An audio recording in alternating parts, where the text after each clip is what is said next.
반갑습니다. 부동산 팩트 연구소입니다. 오늘 우리는 대한민국 부동산 시장에서 들려오는 아주 기괴하고도 섬뜩한 신호 하나를 포착해 보려 합니다. 여러분, 혹시 지난 10년 동안 우리나라 부동산 시장에 대해 전문가들의 의견이 단 한 명도 예외 없이 상승으로만 쏠린 적이 있었다고 기억하시나요? 아마 없을 겁니다. 상승장에서도 하락을 외치는 소신파가 있었고, 폭락장에서도 바닥을 논하는 낙관론자가 늘 섞여 있었죠. 그런데 올해 그 금기가 깨졌습니다. 자, 상상해 보세요. 거대한 폭풍우가 몰려오고 있는데 기상청 예보관부터 동네 할아버지까지 모든 사람이 이번엔 진짜 다 쓸려나간다 하고 한 목소리로 외치고 있는 상황을요. 지금 대한민국 전세 시장이 딱 그 꼴입니다. 전문가 전원이 전세가 상승을 예견하고 있고 하락이나 보합을 말하는 사람은 눈을 씻고 찾아봐도 없습니다. 이건 단순한 심리적 불안이 아닙니다. 뼛속까지 파고드는 구조적 붕괴의 신호탄이죠. 보통 부동산 시장은 심리 7, 정책 3이라고 합니다. 하지만 지금은 그 심리마저도 공포라는 한 단어로 수렴하고 있습니다. 지난 10년간의 데이터를 샅샅이 뒤져봐도 지금처럼 압도적인 통계치가 나온 적은 없었습니다. 심지어 집값이 가장 뜨겁게 타올랐던 2020년과 2021년에도 지금 너무 과열됐다, 조만간 터질 거다 라고 말하는 하락론자가 최소 30%는 자리를 지키고 있었습니다. 그런데 지금은 그들이 사라졌습니다. 아니, 사라진 게 아니라 그들도 데이터 앞에 무릎을 꿇은 겁니다. 이건 정말 무서운 일입니다. 의견이 하나로 모인다는 건 시장의 균형을 잡아줄 반대 에너지가 완전히 소멸했다는 뜻이거든요. 자, 조금 더 깊게 들어가 볼까요? 왜 그 똑똑하다는 전문가들이 입을 맞춘 듯이 상승을 외치고 있을까요? 그들이 투기꾼이라서 그럴까요? 아닙니다. 통계가 보여주는 현실이 너무나도 잔혹하기 때문입니다. 전세 시장의 수급 지수를 보면 이미 공급은 마이너스 영역으로 들어선 지 오래입니다. 물건은 없는데 살 사람은 줄을 서 있습니다. 단순히 물건이 부족한 수준이 아니라 아예 시장 자체가 멈춰버린 느낌입니다. 12터신 가구가 넘는 헬리오시티 같은 초거대 단지에서도 전세 매물은 손에 꼽을 정도입니다. 이게 말이 됩니까? 서울 하늘 아래 수만 가구가 사는데 내가 들어갈 전세 한 칸이 없다는 현실. 이게 지금 우리가 마주한 2024년의 민낯입니다. 지금부터 제가 들려드릴 이야기는 여러분이 뉴스에서 보던 단편적인 정보와는 결을 달리할 겁니다. 왜 지금 우리가 발등에 불이 떨어진 상황인지, 왜 이번 폭풍은 과거와 다른지 그 기괴한 진실의 문을 열어보겠습니다. 제가 부동산 정책과 지표를 분석한 지 어느덧 10년이 넘었습니다. 그동안 수많은 정권이 바뀌고 수십 번의 대책이 쏟아지는 것을 현장에서 지켜봤습니다. 하지만 단언컨대 지금처럼 시장의 모든 톱니바퀴가 한 방향으로, 그것도 아주 위험한 방향으로 동시에 맞물려 돌아가는 것은 처음 봅니다. 오늘 이 영상은 단순히 집값이 오를 것이니 집을 사라는 뻔한 이야기를 하려는 게 아닙니다. 오히려 그 반대입니다. 우리가 처한 이 구조적인 결함이 얼마나 깊고 단단한지, 그래서 우리가 어떤 최악의 시나리오에 대비해야 하는지를 팩트 위주로 낱낱이 분석해 드리기 위해 카메라를 켰습니다. 오늘 우리가 파헤칠 내용은 크게 8가지 줄기입니다. 전문가들이 왜 하락 의견을 포기했는지에 대한 심층 분석부터 20대들이 왜 결혼도 포기한 채 집을 사고 있는지에 대한 기괴한 반전, 그리고 정부가 내놓는 공급 대책이 왜 현장에서는 짜투리 땅 모으기라는 비웃음을 사고 있는지까지 다룰 겁니다. 뿐만 아니라 일본의 사례를 통해 우리가 마주할 월세 지옥의 미래를 미리 엿보고 우리나라의 저출산 문제와 부동산이 어떻게 서로의 목을 죄고 있는지도 냉정하게 짚어보겠습니다.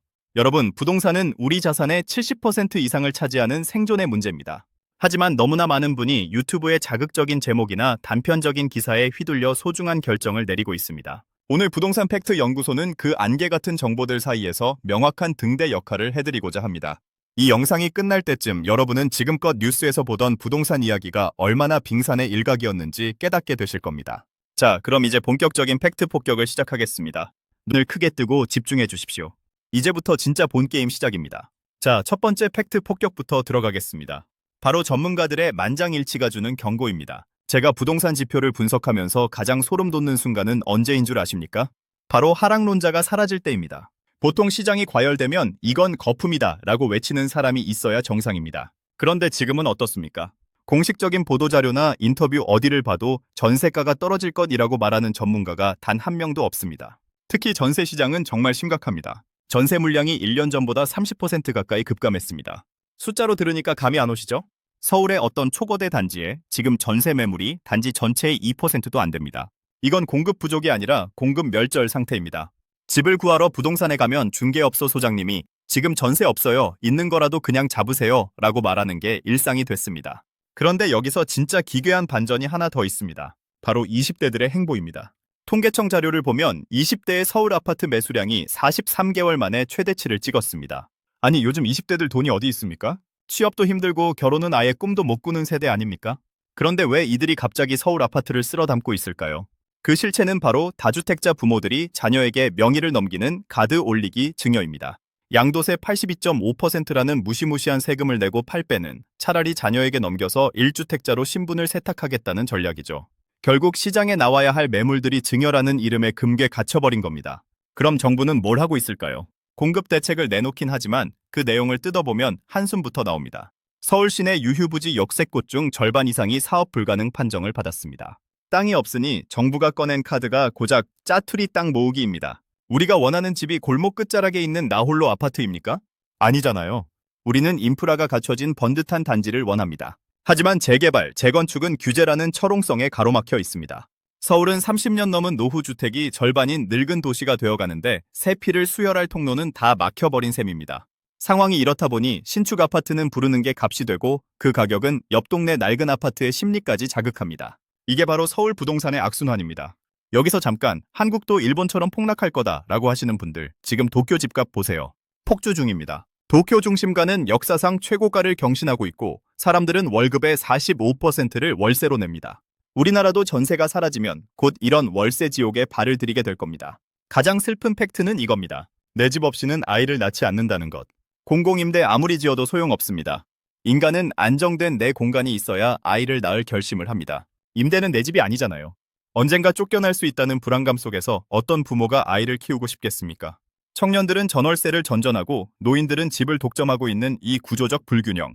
이게 해결되지 않는 한 출산 대책은 밑 빠진 독에 물 붓기입니다. 자, 그럼 이제 마지막으로 우리가 주목해야 할 것은 무엇일까요? 바로 매도자 절대 우위 시장의 귀환입니다. 노원, 도봉 같은 외곽 지역에서도 토지거래 허가구역 지정 이후 매수세가 급증하고 있습니다. 돈이 부족한 서민들이 마지막 남은 버스를 타기 위해 패닉장에 뛰어들고 있는 겁니다.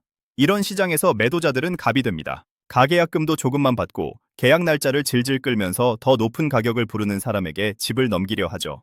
이게 지금 대한민국 부동산 현장의 모습입니다. 결론을 말씀드리겠습니다.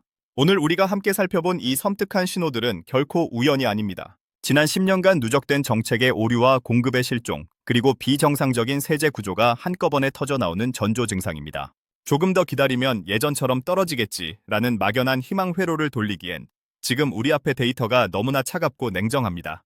공급 절벽은 수치로 증명되었고 전세가 상승은 이미 현실이 되었습니다. 이제는 관망이 아니라 생존을 위한 전략이 필요한 시점입니다. 지금 이 영상을 보고 계신 여러분, 집이 있고 없고를 떠나서 우리가 처한 이 구조적인 결함을 직시해야 합니다. 정부의 약속을 믿고 기다리기엔 서울이라는 도시는 너무나 빠르게 늙고 있고 신축의 가치는 너무나 가파르게 오르고 있습니다. 내 집이라는 공간은 단순한 재테크 수단이 아닙니다. 이 험난하고 불확실한 시대에서 우리 가족을 지킬 마지막 보루이자 유일한 요새입니다. 그 요새가 흔들리고 있다면 우리는 더 늦기 전에 결단을 내려야 합니다. 오늘 부동산 팩트 연구소가 준비한 이야기는 여기까지입니다. 오늘 전해드린 팩트들이 여러분의 소중한 자산을 지키고 불안한 미래를 설계하는데 작은 이정표가 되길 진심으로 바랍니다. 시장은 늘 정직하게 신호를 보내지만 그 신호를 읽고 행동하는 건 오직 깨어있는 여러분의 몫입니다. 남들이 떠드는 소리에 휘둘리지 마십시오. 스스로 데이터를 보고 스스로 현장을 느끼십시오. 오늘 내용이 조금이라도 도움이 되셨다면 아래의 구독과 좋아요 버튼을 꼭 눌러주십시오. 여러분의 응원이 있어야만 저도 더 날카롭고 객관적인 분석을 이어갈 힘을 얻습니다. 그리고 주변에 부동산 문제로 고민하는 가족이나 지인이 있다면 이 영상을 공유해 주십시오. 함께 공부하고 함께 대비해야만 이 파고를 넘을 수 있습니다. 여러분의 성공적인 내 집 마련과 자산 증식을 언제나 응원하겠습니다. 다음 영상에서는 더 깊이 있는 현장 분석과 파격적인 팩트체크로 돌아오겠습니다. 지금까지 부동산 팩트 연구소였습니다. 긴 시간 끝까지 시청해 주셔서 진심으로 감사합니다.